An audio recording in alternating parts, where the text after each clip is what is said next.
Assalamualaikum warahmatullahi wabarakatuh. Salam PMR, salam kemanusiaan. Pada kesempatan ini kami akan menyampaikan materi PMR dengan judul penilaian korban. Materi ini sangat penting karena menjadi langkah awal dan utama dalam memberikan pertolongan pertama kepada korban.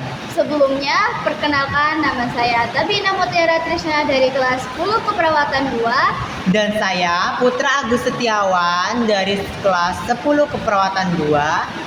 Dalam kegiatan Palang Merah Remaja, kita sering dihadapkan pada situasi darurat seperti kecelakaan di sekolah, di jalan, atau kegiatan lapangan. Dalam kondisi tersebut, penolong tidak boleh panik dan tidak boleh langsung bertindak. Oleh karena itu, diperlakukan yang namanya penilaian korban. Penilaian korban adalah proses pemeriksaan awal untuk mengetahui kondisi korban, menentukan tingkat kegawatan, serta menentukan tindakan pertolongan pertama yang tepat dan aman. Pengertian penilaian korban. Penilaian korban adalah serangkaian langkah sistematis yang dilakukan oleh penolong untuk menilai keadaan korban, baik dari segi kesadaran, pernapasan, sirkulasi, hingga adanya cedera. Tujuan utama dari penilaian korban adalah 1. Mengetahui apakah korban masih hidup. Yang kedua, menemukan kondisi yang mengancam nyawa. Yang ketiga, menentukan prioritas pertolongan. Yang keempat, mencegah kondisi korban menjadi lebih parah. Prinsip dasar penilaian korban. Sebelum melakukan penilaian korban, ada beberapa prinsip dasar yang harus diperhatikan yaitu 1.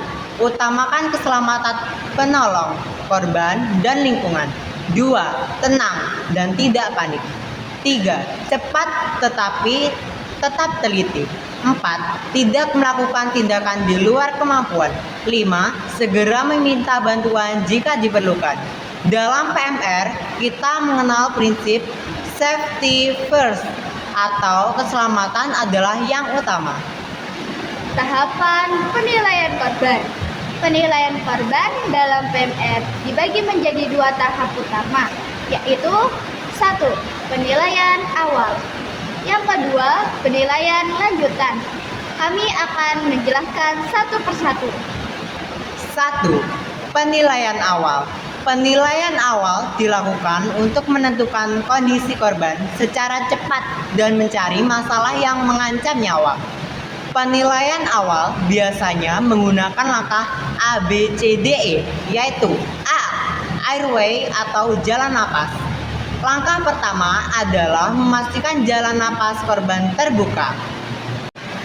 Perhatikan apakah korban bisa berbicara atau bernapas. Jika korban tidak sadar, periksa apakah ada sumbatan di mulut seperti makanan, muntahan, atau benda asing. Jika perlu, lakukan pembukaan jalan napas sesuai prosedur PMR. Jalan napas yang tersumbat dapat menyebabkan korban kehabisan oksigen dan meninggal dalam beberapa menit. B. Breathing atau pernapasan. Setelah jalan napas terbuka, periksa pernapasan korban. 1. Lihat gerakan dada. 2. Dengarkan suara napas. 3. Rasakan hembusan napas. Jika korban tidak bernapas atau napasnya tidak normal, maka ini adalah kondisi gawat darurat dan harus segera diberikan pertolongan sesuai kemampuan PMR serta memanggil bantuan medis. C. Circulation atau peredaran darah. Selanjutnya, periksa peredaran darah korban. 1. Perhatikan apakah ada pendarahan hebat. 2. Cek warna kulit korban. 3. Jika terlihat darah mengalir deras, segera lakukan penekanan untuk menghentikan pendarahan. Pendarahan hebat bisa menyebabkan korban kehilangan banyak darah dan shock. Disability atau kesadaran. Langkah berikutnya adalah menilai tingkat kesadaran korban. Kesadaran dapat dinilai dengan metode sederhana.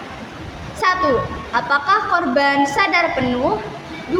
Apakah korban merespon saat dipanggil? 3. Apakah korban merespon nyeri? 4. Atau tidak ada respon sama sekali? Kesadaran korban sangat penting untuk menentukan tingkat keparahan kondisi korban. Exposure atau pemeriksaan cedera lain. Tahap terakhir adalah memeriksa cedera lain pada tubuh korban. 1. Periksa kepala, leher, dada, perut, tangan, dan kaki. 2. Cari luka, memar, patah tulang, atau tanda cedera lainnya. 3. Tetap jaga privasi korban dan lindungi dari kedinginan. 2. Penilaian lanjutan.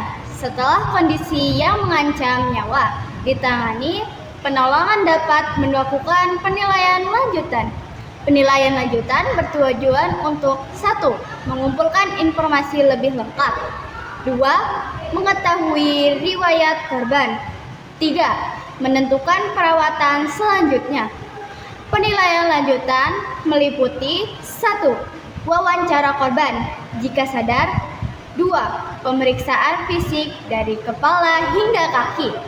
3. Pemantauan kondisi korban secara berkala. Manfaat penilaian korban. Manfaat penilaian korban dalam PMR antara lain adalah 1. Membantu penolong bertindak lebih terarah. 2. Mengurangi risiko kesalahan pertolongan. 3. Menentukan prioritas korban jika jumlah korban lebih dari 1. 4. Meningkatkan keselamatan korban dan penolong. Sebagai penutup, dapat kami simpulkan bahwa penilaian korban adalah langkah paling penting dalam pertolongan pertama PMR. Tanpa penilaian yang baik, pertolongan bisa menjadi tidak efektif, bahkan berbahaya. Oleh karena itu, sebagai anggota PMR, kita harus 1. Menguasai langkah penilaian korban. 2. Tetap tenang dalam keadaan darurat. 3. Mengutamakan keselamatan semua korban. Sebagai contoh, jika terjadi kecelakaan di sekolah, seorang siswa terjatuh dan tidak sadar, penolong PMR tidak langsung mengangkat korban. Penolong melakukan penilaian awal, cek kesadaran, napas, dan perdarahan. Setelah itu, baru menentukan tindakan yang aman sambil memanggil guru atau petugas kesehatan. 1, 2, 3. Demikian presentasi dari kami tentang penilaian korban PMR. Semoga materi ini bermanfaat dan dapat kita terapkan dalam kehidupan sehari-hari. Terima kasih atas perhatian teman-teman semua. Wassalamualaikum warahmatullahi wabarakatuh. Salam PMR.